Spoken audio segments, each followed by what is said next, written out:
everybody, and welcome back to another On The Table episode, guys. And again, it is another Nurgly On The Table episode.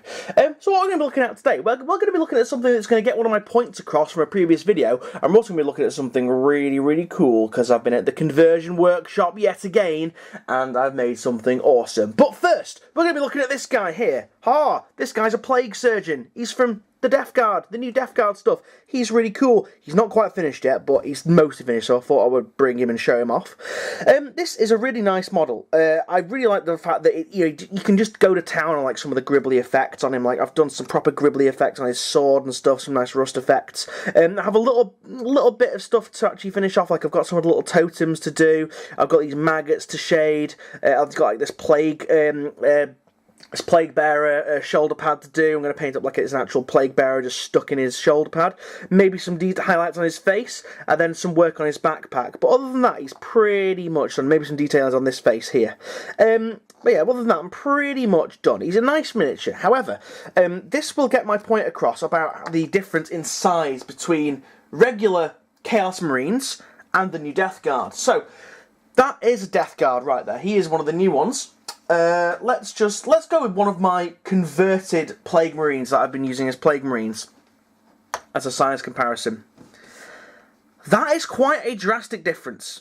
He is almost as big as a Terminator, an older style Terminator in fact.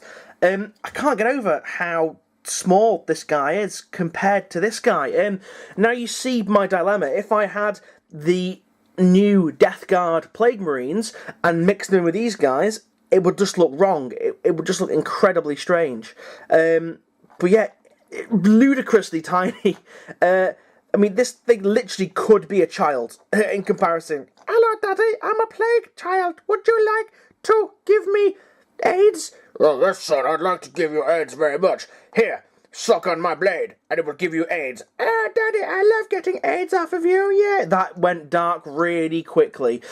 Yeah, so, you can see my dilemma. So, again, it's why I can't get any of the new Death Guard models, unless I want to spend a whole butt ton of money and buy like 30 new Death Guard Marines. I don't quite frankly, I can't be asked painting them all, because I've already got them done already. But yeah, so, here he is. He's really cool. There's, again, not much posability. The arms could be slightly posed different. This is like the stock pose that you get. The arms are separate, like totally separate. So you can, move them about, add a bit of green stuff, do a little bit of, like change them about a little bit if you want to, which I was happy about. However, things like the head and the torso and the legs, that is all one piece, and obviously the backpack is one piece as well. So, I mean, you could use the torso as like a good base, I suppose, then add different arms, or use the different arms on something else, I guess. But again, the scaling of them is really wrong. I mean, if you consider that, let me just zoom in a little bit. That is the scale of one of the arms on one of the old guys, and that's the scale on the new guy. The arms just wouldn't look right on anything else other than these new Death Guard models. It really annoys me because it has thrown off the scale of everything completely. It's just annoying. It's just so annoying. But yeah, so luckily this guy is a character model, so he can be a little bit bigger, I suppose, a little bit more imposing than other guys. But anyway, I digress. A nice model to paint. I wanted to kind of give him like the cream robes, and then have like a white piece, like it's like medical like robes or something like that. I don't know. But yeah, it turned out pretty well. I might even go in and do some more detailing on these syringes here.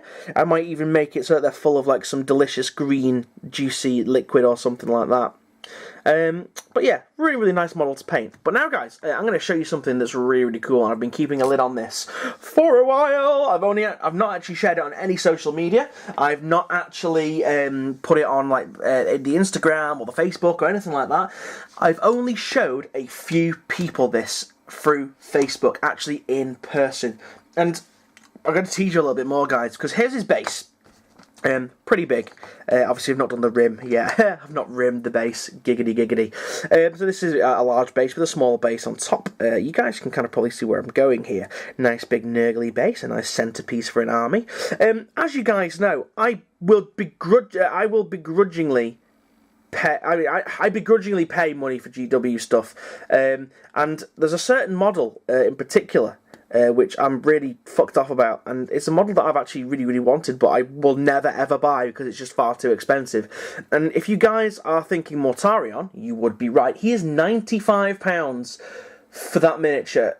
And it's literally a case of I cannot justify paying 95 quid for something. Granted, he is quite large, but, he's not even as big as an Imperial Knight. But Imperial Knight is the most I will pay for a miniature, I think. Although, I might wait until maybe Forgery World get it. And, because on this channel, I don't care about buying knockoff miniatures. I might get him from Chinaman or the Russian guys or whatever it is that people use these days when it comes out eventually. But anyway, this is going to be the base for my custom Mortarion. And are you ready, guys? Are you ready? Here he is. He's flapping down.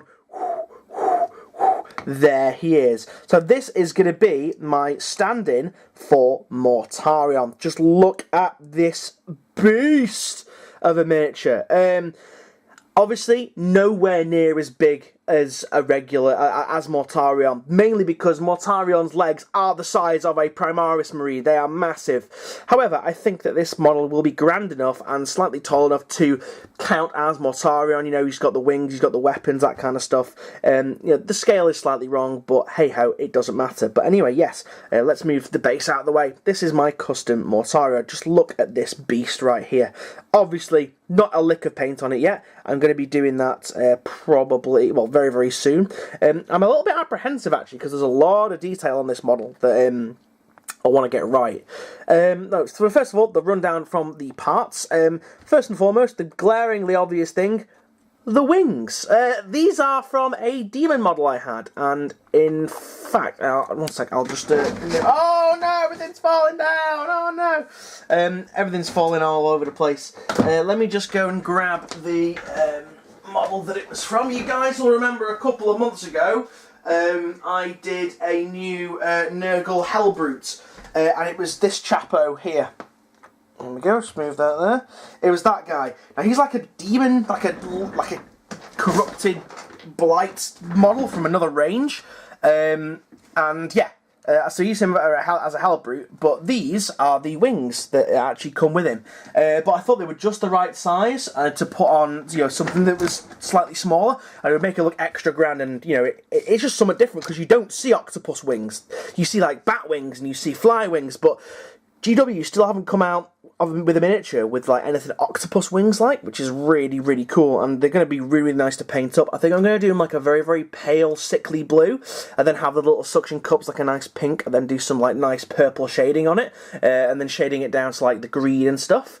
The actual main body of him, this whole idea started after I'd built my Death Shroud Terminators, because this front plate here, it is perfect. It's basically completely flat, so I could add pretty much whatever I wanted to the back to bulk it out, and that was basically formed the basis of this miniature.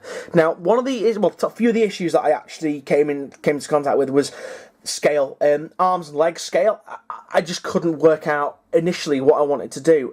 Terminator legs were far too thin and bandy and bow-legged to use. Couldn't use regular marine legs. I was going to sculpt them, but I was lazy and couldn't be arsed. So I decided I would probably go with ogre legs, because they're probably the right, they're the right kind of size, right kind of scale. The only thing is, I just wish that they weren't. I didn't have pants. I wish they were a bit more armoured. But hey-ho, such is life. It's something that if I ever make a Mark II of this, it's something that I can change on there. And then I use for the arms, because again, regular marine arms, far too weedy for how massive his body is. Like I say, his head is tiny, but it doesn't matter about the head, because it just makes him look even more swole and even more just like grotesquely, morbidly obese. But yeah, the arms are orc knob arms. Knob arms. I'm sorry, no matter how old you are, whenever you say orc knob, you just have to giggle. You just have to giggle about it. But I've tried to reciprocate his weapons. So Mortarion has Silence and Lantern. Silence is a Man Reaper scythe, and Lantern is a crazy pistol that he's got. The pistol is a slugger with like a ball sack attached to it and a melter end. One of the old new melters with this ball sack down here, because I had it without the ball sack and it just looked wrong. It literally just looked like an orc slugger. So this ball sack kind of made it tie in a bit more to the Nurgle. Now his weapon is really interesting. I didn't want to go for Man Reaper because I wanted it to be something just a little bit different. Focus, damn you. However, I've had this sconce here, this flaming warpy sconce, for a long, long time. And it was when, if you guys remember all the way back to when I did my Nurgle Forge Fiend / Maul Fiend conversion, when I used the Hell Pit Abomination from the Skaven range. This was actually one of the hands on it, and I've been keeping it for so long because I wanted to use it on a weapon, and I finally found the use to. So we've got that on one end, and we got this crazy like butcher man hook, man catcher hook thing, like not man catcher, I mean like freaking flesh hook type meat cleavery thing here. And that again was, if you can't tell, the same kind of resin over the wings. It came off the crazy demon model as well. But yeah, guys, absolutely awesome miniature. It's so big and so bulky. I've got these tubules here, and these tubules here, again, you'll remember these components here, guys, that I showed off in the Typhus video. I'm going to use these parts on him because this is going to be coming out of these tubules, just to add a little bit more mass to it, just to make it look a little bit more grand. So it's going to be, I'm going to glue it on, it's going to be like that. Obviously I'm going to do some touch-ups, so we're going to have like some plague stuff coming out of that end, and then some more plague stuff coming out of this, like that, and it's just going to be really, really cool. It's going to be really, really big. It's going to have a lot of angles, a lot of mass to it, this miniature. And then when you combine it with this base, it's going to be a good stand-in for Mortarion, I think. The head, let's zoom into the head a little bit. The head is, I think, from a Warriors of Chaos head, but I didn't want to go too mutant with it. I didn't want to add like loads of horns and like just a singular eye. I wanted it to kind of be like, here's the prince, he's a demon prince of Nurgle, or a demon lord, whatever, and he's just like, a lot of other stuff's mutated, but his face isn't, because maybe he likes his face. I wanted to add a cloak to this, but I fucking hate painting cloaks. I don't mind painting GW cloaks. They're not the issue. It's my own ones that I make on miniatures, and I'm so sorry for anyone that's ever had a conversion off me that's got a cloak, and they will know the shitness of how to paint it because the folds are all in the wrong places and things. But yeah, so I wanted some kind of cloak because I wanted to hide the massive mess that was the back of this miniature. So, excuse me guys, I've just woken up again. But yeah, so I decided to do like a cloak of like intestines and like tentacles. So we got like the coming out of points there. They're actually glued in just to add a little bit more structure as I was posing them. And then they kind of like fold round, and it looks really, really cool. It looks like they're kind of alive and moving about and stuff. And then we got like a nice little icon of Nurgle there. I found that randomly in a bits box. I was like, have to use this because it's got the Nurgle logo on it. And then we got like all the little bells and little sensor burners that Mortarion is famous for. We got some more like bells and some more chains coming off him there. Got some mold lines and stuff to remove, but other than that, this guy's pretty much finished and is ready for some paint. But it's going to look so cool when I plop him down on the table. People, I think, are going to know that I'm bringing him more. Oh, the camera's not even on him. Wrong way. People are going to know, I think, as soon as I plop this down, that this is a proxy for Mortarion. They are going to know it, just because of the wings, the weapons, and all that kind of stuff. But anyway, guys, please, please, please, like, your feedback is really important on this miniature, like, really, really important. Let me know what you think of this guy. I think he's really, really cool. You guys might not, but hey, put your comment in the doobly-doo down below. Also, don't forget to like, favourite, and subscribe. Don't forget to share as well. It's how the channel grows and how the channel spreads. It's Nurgly influence. And don't forget to check out the Facebook and the Instagram and give us a follow on those two, as you'll get sneak peeks as to what I'm up to. Instagram is slightly more active than Facebook at the moment because it's it's the newer platform. So I'm just kind of like getting everything I can. It's full of photographs of like models and stuff, and there's a few other pictures. Like there's a few pictures of my dog and things like that on there, and various other bits and bobs what I'm getting up to in my spare time. But anyway, guys, thank you so much for watching. This has been a really good episode. I'll see you guys again on the next one. See you now, and goodbye.